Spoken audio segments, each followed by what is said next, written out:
Welcome everybody, today I'm covering the Build 42.12 update that just dropped. It's been a while since the last one, so there's quite a lot to get through. It starts off with an unstable warning. Due to changes in generator fuel consumption and corresponding defaults, existing saves will likely experience increased fuel consumption. Meta generator fuel consumption sandbox settings can be changed in debug mode. There is also an issue when refueling from gas pumps currently found last minute. It must be cancelled with the escape button or by sprinting. Your character may not move if you simply try to walk away. So try not to forget that one because you could end up in a fatal situation. As always, don't forget to back up your saves before you load up. Make sure you hit subscribe and let's jump straight into it.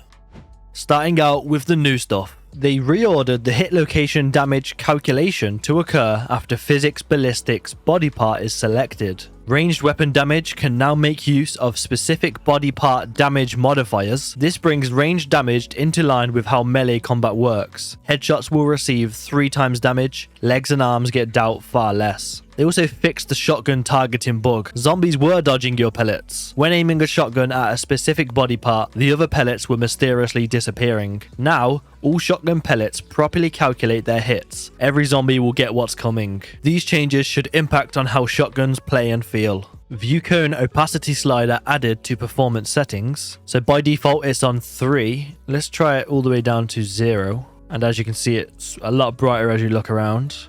Put that up to max, which is 5. And everywhere behind me is much darker. This is a great change for me personally, as during base showcase videos it can be annoying having loads of dark spots.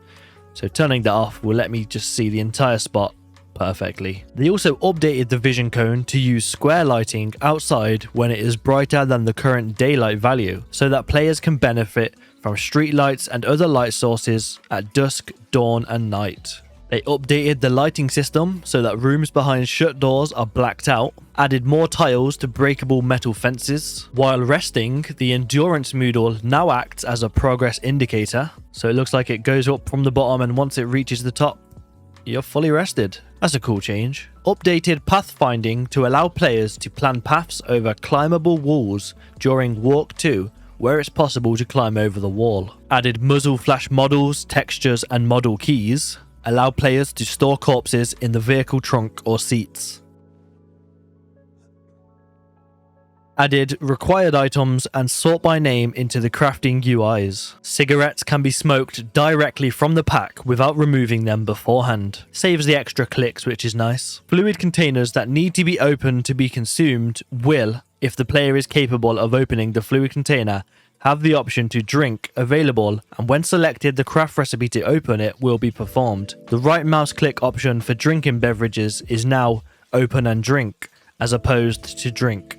The same thing goes for canned foods. Double clicking on drinks will have the player drink it and open it if required. Now one that is very cool. Nascar cars now spawn in the world, primarily at the Irvington racetrack. So down in the bottom left of the map we have Irvington. And just here we have the Irvington Speedway. So I found a couple of burnt ones. It seems like not many are spawning, which does make them kind of rare, though I do like that. However, there is one right there. I found these spawning right behind the garages. And that looks very cool, I can't lie. A nice 570 horsepower. I wonder how that compares to the average cars. Here's the standard vehicle. Let's see what the horsepower is saying. 400, so it's a decent increase. Almost 50%. These are much smaller though. Look at the size difference. Feels like I'm driving around in a toy car. They are faster, I will say. Get out the way! Idiots walking on a racetrack. So it seems there are 3 different designs, and they all look pretty sick. Let me know down below which one you prefer. 34, 12 or 58. I can imagine there's going to be quite a few votes for the Spiffo one. Added control plus click on the headers node will select everything inside it. Crafting and build menus close when the character moves. Added a lock button to handcraft and build windows to prevent window auto closing on walk. Craft, build and entity UIs save and restore size/position between loads/saves. Items can be marked as unwanted, setting all instances of that item to display a text highlight in inventory menus. It's nice that it flags all instances, so if you're looting a place, you can instantly see which stuff you definitely don't want.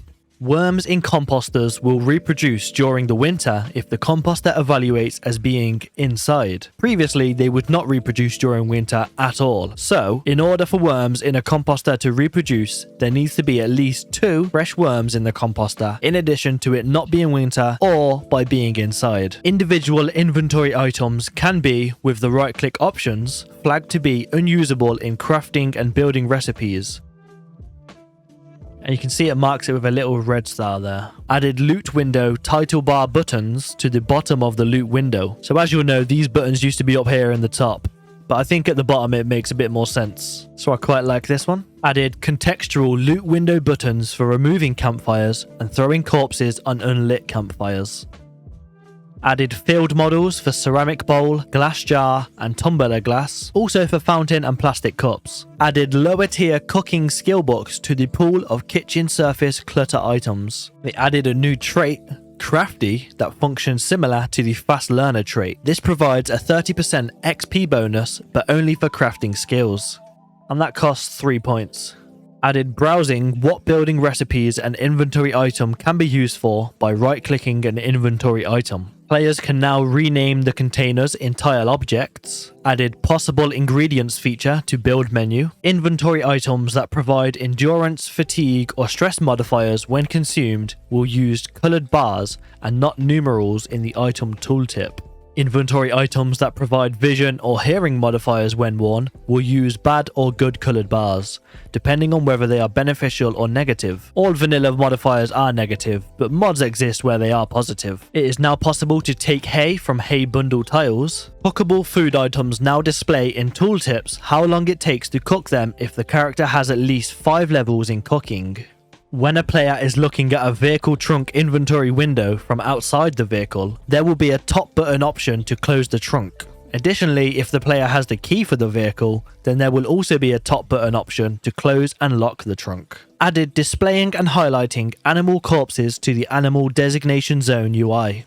Baking pan can now hold fluids. Removed investigate this area, vehicle mechanics, and option to smash a vehicle's window from right mouse click. There are new animations for getting a corpse out of a container. New sound effects for wooden shelf, metal shelf, plant and leather drying racks, craft benches, modern oven open and close, wooden drawers, magazine shelf and display cases. Also for lighting a campfire with a notched plank, cap gun, rifle, revolver, fire pit, small plant drying rack, handbrake, metal lockers and metal chest. They also reworked the sound effects system for item transfer. There are new megaphone sounds for hey, hey whisper, and psst. Added filling sounds to several fluid container items. Increased the range of animal thumping sounds from 30 to 40 squares. And increased the range of animal vocal sounds from 20 to 40 squares. Pain sounds are now played when the player gets injured when tripping or moving through trees. And there is an improved system for voice event sound effects while dragging corpses. And that's all for the new section. But the next one is balance, where zombies killed by vehicle damage now increases the driver's zombie kill count. Rebalanced metabolic multipliers for calories consumption. This should lead to overall less consumption for most common activities / recipes and resting, and a bit more for a few intensive activities and recipes. This should have an impact on survivor weight in long playthroughs. Added functionality to allow drying racks to dry variable number of input items. Updated drying recipes and drying racks to allow variable inputs for multiple items per rack. Large hooks can now spawn in barns and garages. Updated fish hunger math when caught by a fishing net to match other cases. Grass tufts can now be dried. Changed the blacksmithing skill requirement for forging large hooks from 2 to 1 so it's easier for people to make butcher hooks. Added health values for amphora, leather drying racks and stairs. When a character hits level 10, they learn all growing season recipes not already known. When a character reaches mechanics level 8, 9 or 10, they learn basic, intermediate or advanced mechanic recipes if not already known. Those two are some great changes. More tiles made to work as crafting surfaces. Added the generator recipe as an auto-learned recipe at electrical level 3. Characters' electrical, farming and mechanic skill levels are now properly checked. If skill level is high enough, the appropriate generator, farming, or season mechanics will be unlocked as if they learned them via a recipe. Lowered the fluid amount needed for cleaning blood and graffiti. Consolidated churn, cow, and sheep butter into one craft recipe. Allow mixture of sheep and cow milk for churn butter recipe.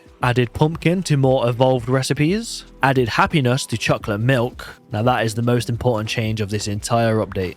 Drop a like if you agree. Reduce the skill level and auto-learn level requirements for the stone chisel recipe. Broken metal pipes can be used alongside metal pipes to make pipe bombs. Updated tooltip displayed when selecting engineer profession to state that they can operate generators. Updated default generator fuel consumption sandbox setting amount to reflect fixes in consumption. Reworked traps and explosive damage and fire behavior. For pipe bombs, the explosive damage is high and the fire risk is none. Aerosol bombs, explosion damage is medium and the fire risk is low. Molotov cocktails, explosive damage is none, but fire risk is medium. And flame bombs, explosive damage is none, but fire risk is high. And that is all for the balance section.